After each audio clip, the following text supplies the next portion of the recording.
Right. నమస్తే. Welcome to Andhraprabha.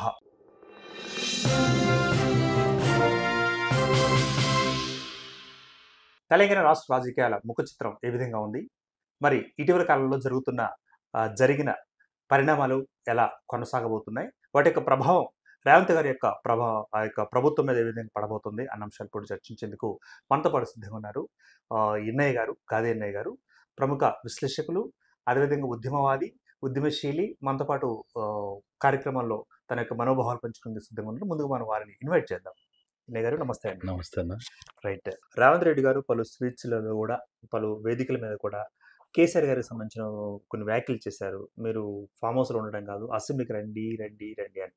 So, MLC ఎన్నికలు ముగిసిన తర్వాత మొన్న మరి వీరి యొక్క మద్దతు బీజేపీకి ఇచ్చారని బయట వినిపిస్తున్న వైరల్ వార్తలు. సో, ఈ క్రమంలో, ఈ నేపథ్యంలో అసెంబ్లీకి నేను వస్తాను అంటూ కేసీఆర్ గారు వ్యాఖ్యలు చేయడం ఎలా తీసుకోవచ్చుంటారు? ఆయన వెనక ఏమన్నా అదృశ్యహస్తం ఉందా? లేకపోతే బీజేపీ వాళ్ళ సపోర్ట్ ఉందా? లేకపోతే ఆయనే వ్యక్తిగతంగా నిర్ణయం తీసుకున్నారా? దీని మీద మీ యొక్క కామెంట్ ఏంటంటారు? అంటే ఆయన నాకు తెలిసినంత వరకు సరే ఎన్ని రోజులు వస్తుందో నాకు తెలియదు ఇంకా. చూడాలి. ఇవాళ మొదటి రోజు వచ్చిండు. అక్కడ ఇవాళ ఏముండదు ఆడ ప్రసంగం. గవర్నర్ గారి ప్రసంగం ఉంటుంది. రేపు ధన్యవాద తీర్మానం దాంట్లో పెద్దగా ఏముండదు. అంటే ప్రజల సమస్యల మీద చర్చోపచర్చలు అంటే ఏముండదు. జస్ట్ ఇది రొటీన్ కార్యక్రమం ఇది. కాబట్టి మరి ప్రతి సభ్యుడు ఇన్ని రోజులకి ఖచ్చితంగా ఒకసారి సంతకం పెట్టాలని ఏదో ఉంటది. మరి దానికోసం వచ్చిండా? పోయినసారి కూడా వచ్చిండు, మళ్ళీ మరుసటి రోజు నుంచి రాలే. మరి ఇప్పుడు కూడా అట్లా వస్తాడా? ఉంటాడా? అన్నిటినీ ఫేస్ చేస్తాడా? అందరినీ ఫేస్ చేస్తాడా? ఆయన కూడా అందరికీ సమాధానాలు ఇస్తాడా అనేది ఇప్పటికిప్పుడు మనం ఏం చెప్పలేము.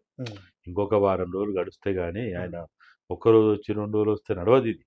సో, వాస్తవంగా అయితే నేను అనుకోవడం, మేము లాస్ట్ ప్రతిసారి చెప్తున్నాం, ఆయన ఒక ప్రతిపక్ష నేత, క్యాబినెట్ హోదా కలిగినటువంటి వ్యక్తి. ఆయన ఫామ్ హౌస్లో అంటే ఎట్లా? ప్రతిపక్ష రాజ్యాంగం కానీ, చట్టాలు కానీ ప్రతిపక్ష పార్టీ అధినేతకి ఏమి సూచిస్తున్నది? ఏమని దిశానిర్దేశం చేసింది? చట్టాల్లో ఉంది కదా. నీకు నెలకి ₹1,00,000 ఖర్చు పెడుతున్నది ప్రభుత్వం, ప్రజలు. ఒక క్యాబినెట్ ర్యాంక్ హోదా కలిగినటువంటి పని కాబట్టి నీకు ఇంత ఖర్చు పెడుతుంటే నువ్వు ఏం పట్టనట్టు ఇంట్లో పట్టే ఎట్లా? కాబట్టి ప్రజలు కూడా చాలా వ్యతిరేకత వచ్చింది దాని మీద. ప్రజలు కూడా తీవ్రమైన, నువ్వు ఏం చేయకుండా, ఎప్పుడు కూడా ప్రజలు చాలా గొప్పవాళ్ళు. మనం ఏం చేయకున్నా పర్వాలేదు, కానీ ఆ సమస్యని స్ఫురిస్తున్నట్టు తెలిస్తే దాని వాళ్ళు ఆనందపడతారు. నా సమస్యను మాట్లాడిండు, నా బాధని మాట్లాడిండు, నా కష్టాన్ని మాట్లాడిండు. అంటే దాదాపు ఇవన్నీ కూడా మరి కేసీఆర్ గారు చేశారు కదా గతంలో, చేయలేదంటారా? ఎప్పుడు? గతంలో ఆయన 9.5 ఏళ్ల పరిపాలన కాలంలో మాట్లాడలేదంటారా?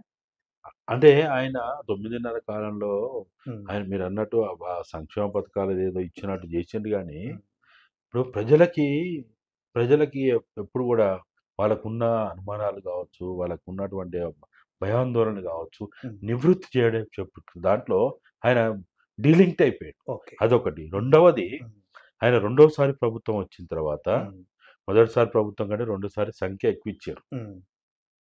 చాలా ఎక్కువ సంఖ్య ఇచ్చారు. ఇచ్చినప్పుడు దాన్ని నిలబెట్టుకోవడానికి ప్రయత్నం చేయాలి.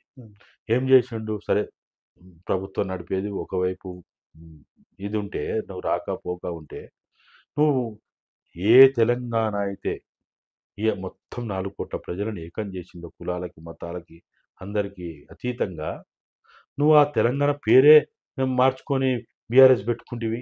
మనసు కూడా మారిపోయిందంటారా?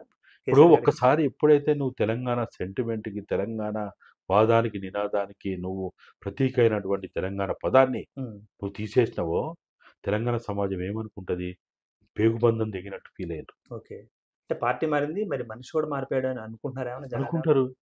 ఏంది, నేను మహారాష్ట్ర పోతా, నేను కర్ణాటక పోతా, నేను ఇక్కడ ఏడుపు అంటే నీకు ఇప్పుడు తెలంగాణ పుట్టింది, తెలంగాణ పార్టీ పుట్టింది ఇక్కడ కోసం, ప్రాంతీయవాదంతో. ఇప్పుడు ఆ రకంగా చూసినప్పుడు ఎవరైనా సరే, ఇప్పుడు ఎన్సీపీ ఫెయిల్ అయింది, టీడీపీ కప్పాలు కొట్టుకొని దేశం అంతా పోతా అనగానే ఫెయిల్ అయింది, జాతీయ పార్టీ అనగానే ఫెయిల్ అయింది. అట్లా మనం చాలా బీఎస్పీ దేశం అంతా ఎగురుతా అంటే అది మూల పడిపోయాయి. ఆర్జేడీ దేశం అంతా పోతా అంటే ఉన్న కాడనే పోయాయి. కాబట్టి ఇప్పుడు ఏదైతే డిఎంకే ఉంది, వాళ్ళ దాటరు.